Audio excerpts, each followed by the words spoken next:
વર્ષોના વાણા વાગ્યા છે. 21 રાણી હોવા છતાં ડિયાસ ને જુનાણાના ધણીને સંતાન નથી. અહીંયા પાટણનો નાથ ઘેરો નાખીને બેઠો છે. તોપોના ભડાકા બોલે છે અને કહેવાય ગયો સાહેબ 7 વર્ષના વાણા વાગ્યા છે. 7 વર્ષથી ઉપરકોટની કાકરી એમ કહેવાય પાટણપતિથી હલી નથી. યુદ્ધ ઘમસાણ યુદ્ધ છે અને 7 વર્ષના પડાવ પડી ગયા છે. કારણ કે ત્યાંથી કહેવામાં આવ્યું છે કે જ્યાં સુધી જુનાણાને જીતું નહીં ત્યાં સુધીનું પાટણનું પાણી મને અઘરાજ છે. હવે ટેક લઈને આવ્યો છે માણસ. પણ અહીંયા કહેવાય ગયો સાહેબ એક નાની વાત કે પછી મારે તમને દાંતે કઢાવવા છે. પણ આજ ખોડલ અહીંયા આવતી હોય, રામો પીર આવતા હોય, નાદ કેવો હોય, કોઈ પ્રાર્થના નહીં. જુનાણાના રાજમહેલમાં એક ચર્ચા ચાલે છે. શું થશે? એમાં કોઈ કીધું કે હે જુનાણાના નાથ, આપને વારસદાર નથી કોઈ. અને કહેવાય ગયો કે એક બીજી બારીએથી એક માણસ રવાના થાય છે. પરમારોની ગાદી છે. એમના ઘરે એમ કહેવાય સોમલદે નામની દીકરી, અને સોમલદે નું ડિયાસ નું માગું જાય છે. અને ઈ સમયમાં યુદ્ધના ટાણામાં સાહેબ આ લગ્ન થયા છે. અને બરોબર વેલનું ધીરે ધીરે ધીરે ધીરે થાતું હેતરુજીમાં ધીરે ધીરે ઉતરે છે ને હેતરુજીને સામે કાંઠે જોયું તો માં ખોડલના ખમકારા દેખાય છે, ગળધરો છે. અને ગળધરે ઉતરીને એક સોમલદે પરમારની દીકરી ખોળો પાથરીને કે એ ખોડલ, જુનાણાના નાથને 21 રાણીઓ છે, એ રૂપે મને લગ્ન નથી કરતો, પણ એની ઈચ્છા પૂરી કરજે. એને ખોળાના ખોદનાર નથી. અને એ ખોડલ, એની ઈચ્છા પૂરી નહીં થાય, હું તો તારી દીકરી છું, આજ જુનાણે જાઉં છું. ખોડલ, હું તારી દીકરી છું. અને સોમલદેવ કે ભાઈ કે માં ખોડલ ગળધરા વાળીને પગે લાગીને જ્યાં વેલડામાં બેઠા. અને ઓલે પણ સાહેબ 21 રાણીઓ ભેગી થઈ ગઈ. 21 રાણીઓએ નક્કી કર્યું કે જો આ સોમલદેવ પરણીને આવ્યા છે એને જો સારા દિવસો થશે ને એ દીકરાને જન્મ દેશે તો આપણે બધું હણ માનેતું થઈ જાઉં. બીજે પાછલે દરવાજેથી જુનાણાના ગાળામાં કોઈ એવો તાંત્રિક અઘોરી એને કોઈને ગોતે છે અને એને કહે છે કે જોઈ એટલા રૂપિયા લઈ લે. અને અહીંયા બરોબર ઘટના એવી બનેલી સોમલદેવને સારા દિવસો દેખાણા છે, શ્રીમંત આવ્યા છે, રણાદેના લોટા એમ કહેવાય તેડ્યા છે. અને એક બાજુ રણાદેના લોટા તેડાય છે, એક બાજુમાં સાહેબ તાંત્રિકતા થાય છે અને એને ખૂબ રૂપિયો દેવામાં આવે છે. અને કીધું કે આ સોમલદેવને પરસુતા ન થવી જોઈએ. એ પૂતળું, ટૂંકી વાત લઉં સાહેબ, એનું પૂતળું બન્યું કવિરાજ. પૂતળાને અડદના પૂતળું બનાવવામાં આવ્યું ને 21 રાણીઓને કીધું કે આને ધરબી ગયો ધરતીમાં, જ્યાં સુધી આ ધરતીમાં પૂતળું હશે ત્યાં સુધી એમ કહેવાય પરસુતા નહીં થાય. અને દિન ગણતા માસ ગયા છે. 9 વર્ષના વાણા વયા ગયા. હા બોલજો સાહેબ, 9 વર્ષતા પરસુતા નથી થતી. હવે તો સોમલદેવનું ખાલી પેટ વધ્યું છે, શરીર ગળી ગયું છે. અને હવે રાણીઓ એમ કહેવાય કે રાજાના કાન ભંભેર્યા છે. મહારાજ, ક્યાં હકને આ બાઈને પરણીને લાવ્યા છો? જ્યારથી જુનાણામાં પગ મૂક્યો છે ત્યારથી જુનાણામાં હક નથી. દુશ્મનોના ટોળા હજી બહાર ઉભા છે. સાહેબ 16 વર્ષ યુદ્ધ ચાલ્યું હતું, 16 વર્ષ. અને 16 વર્ષમાં ઉપર જે સૈનિકો પાટણમાંથી આવ્યા હતા એ ભીમ 11માં જેને કેરીયું ખાધ્યું થયું ને એ ગોઠલા રોપાણા ને એના આંબા થયા ને એની કેરીયું ખવાણી થી. સાહેબ 16 વર્ષના વાણા વયા ગયા હતા, પણ ઉપરકોટનો કાકરો નહોતો હલ્યો. અને અહીંયા મેણાના ઘા લાગ્યા છે કે ક્યાં હકને તમે મહારાજાને લાવ્યા છો? આમાં કોઈ પ્રકારનું સંતાન નથી, આના તો બીમારી છે, પેટમાં ગાંઠ મોટી થતી જાય છે. અને મહારાજ, આને હવે જો તમારી ભેગા રાખશો તો રાતનું શું થાય નક્કી નહીં. સાહેબ અત્યાર સુધી સોમલદેવને ભરોસો હતો કે જુનાણાનો નાથ મારી હારે છે, મારે શું ચિંતા છે. પણ હવે કેવા ગયો, રાજમાલી હુકમ થયો, સોમલદેવને એક ખૂણાની ઓરડી આપી ગયો. ખબરદાર જો એને કોઈ મળ્યા છો તો એને ખાવા પીવાની વ્યવસ્થા કરી દેજો, પણ સોમલદેને કહેજો રાજભવનમાં કોઈ દી પગ ન મૂકે. અને સોમલદે હારે આવેલી વાલબાઈ વડારણ બે ઓરડીમાં રહે છે. અને બાપુ અડધી રાતનો મજરભાઈ વાલબાઈ, હા બા બેટા હવે મારથી પીડા સહન નથી થતો. ક્યાં હું જુનાણાની ધણિયાણી અને આજ ખાટલીમાં મારો વારો.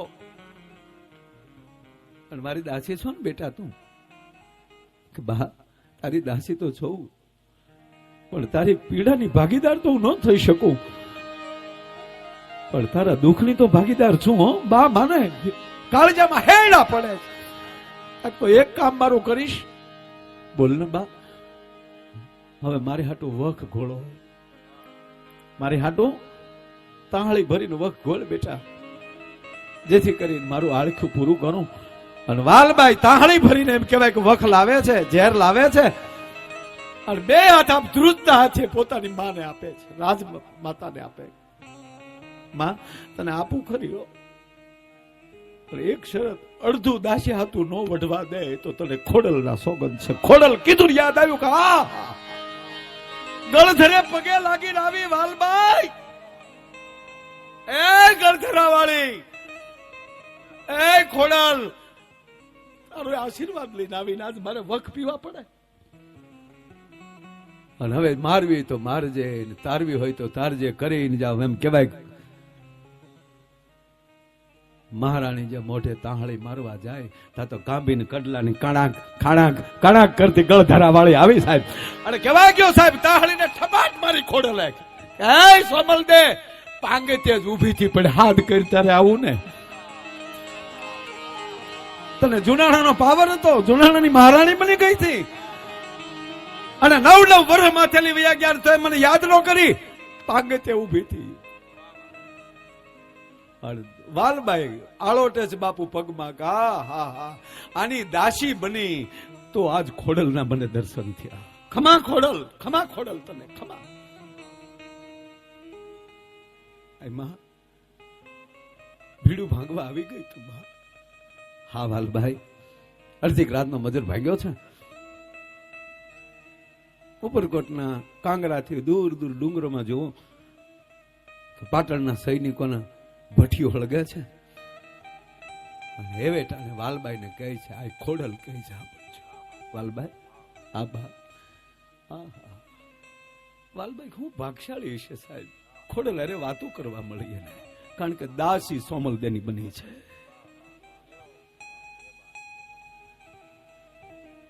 આમાં નક્કી નથી થતું, એના ભેરું થઈ જાવ ને ક્યારેક ઈ તમારો ડ્રાઈવર થઈ જાય.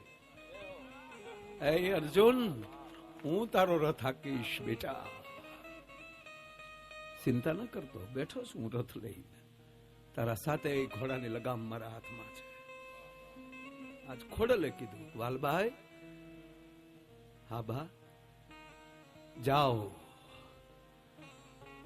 તમારા રાડિયાસ ને કહો કે અમારી માં સોમલદેએ દીકરાને જન્મ દીધો છે. કે પણ માં જો હજી ખોટું બોલવાની ઈચ્છા નથી, ખોડલ કહે છે તો એટલું જ બોલી જી વાલબાઈ કે માં કે પણ હું કઉ છું જા. ખોડલ કહે તને જા તું. અને પછી વાલબાઈ દોટ દીધી. રાડિયાસના મહેલમાં ઘણી ખંભા, જુનાણાના 9 વર્ષના ધણીને ઘણી ખંભા. વાલબાઈ કેમ અટાણે ખમ્મા બાપ, શું સમાચાર છે? અમારી મહારાણીએ 9 વર્ષના ધણીને જન્મ દીધો છે. હે, મારા મહારાણીએ દીકરાને જન્મ દીધો છે. આજ રાજા ડોકમાં એમ કહેવાય મોતીની માળા વાલબાઈની ડોકમાં. જાઓ વાલબાઈ, ધન્ય છે તને. અને રાતે ને રાતે કહે છે રાડિયાસ કે નો બધું મગાવો, વાજા વગડાવો.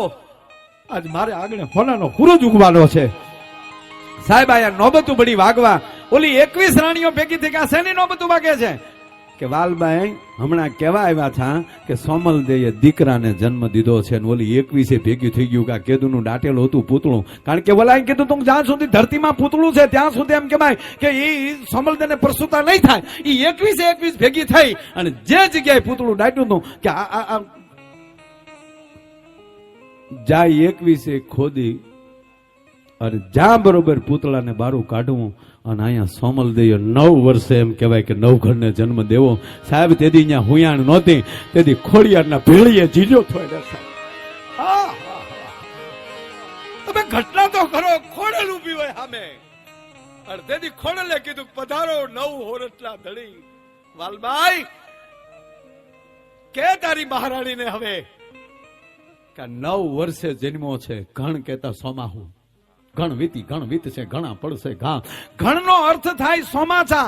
આ 9 સોમાસા ગલથોલિયા ખાઈ ગયા પછી જન્મ થયો છે. આનું નામ નવઘણ રાખે અને નવઘણ થોડોક મોટો થાય ને ત્યારે એને ગળધરા લઈને આવજે. અને એટલું નહીં, તારા નવઘણ ને કહી દેજે કે જ્યારે જ્યારે જરૂર પડે હાકલો કરે ને કાળી સકલી થી ભાલે નો બેહું તો હું વરુડી ખોડિયાર નો કેવા ભલા માણા. આ ખોડલ છે.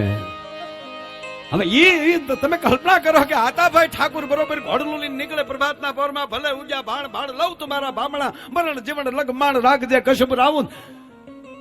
ઉદ્યાચંડે ઓરડેલી ભગવાન ભાસ્કર એક ચક્રી રથને નવખંડ ધરતીને ઉજાડવા માટે નીકળે અને હોનાના પસેડાના શાણા કરતો ધરતીમાં ઘા કરે. અને એવે ટાણે આતાભાઈ ઠાકુર ઘોડલી રમાડતા બરોબર રોઈશાળાના ઝાપામાલી નીકળવું અને ચારણનું નેહડું અને હાથ દીકરીઓ કોક ભાગલે રમે છે, કોક કુકે રમે છે, એ કોક હળું હળું વાહિંદા કરે છે. લોબડીઓની આટીઓ લાગી ગયેલી છે ડોકમાં. અને ચારણની જગદંબાઓને રમતી જોઈને આતાભાઈ ઠાકુરે ઘોડો ઉભો નાખ્યો અને ઘોડા ઉપર બેઠા બેઠા કીધું કે માતાજી જય માતાજી.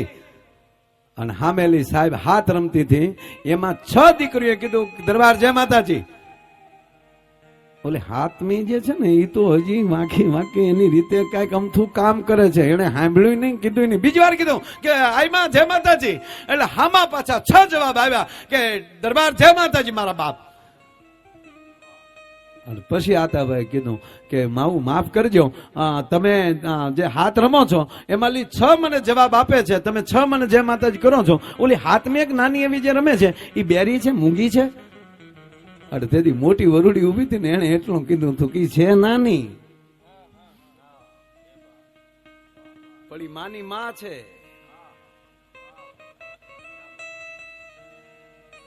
અને સાંભળી લે દરબાર, એને તારી હારે નહીં બોલવું હોય. બેરી નથી ને મૂંગી નથી, પણ એને તારી હારે નહીં બોલવું હોય.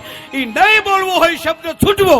અને આતાભાઈ ઠાકોર ઘોડે પલાણ સાંડી દરબાર ઘોડે બેઠા બેઠા વાતું ન થાય. તેથી પાઘડીનો આટો એમ કહેવાય કે પાઘડી માલી કાઢીને ડોકમાં આટો નાખી અને એમ કહેવાય કે સાહેબ લાકડી પડે એમ હાથમી જગદંબાના પગમાં લાકડી પડીને પડી ગયો ને એટલું કીધું માં જય માતાજી. તેથી હાથમી રમતી હતી ને સાહેબ બીજી કોઈ નહોતી, આ ખોડિયાર રમતી હતી ભલા માણા. અને તેથી ઈ આતાભાઈ ઠાકુરના ખંભા ઉપર મળી હાથ મારવા, ખમા બાપ બેઠો થા. બહુ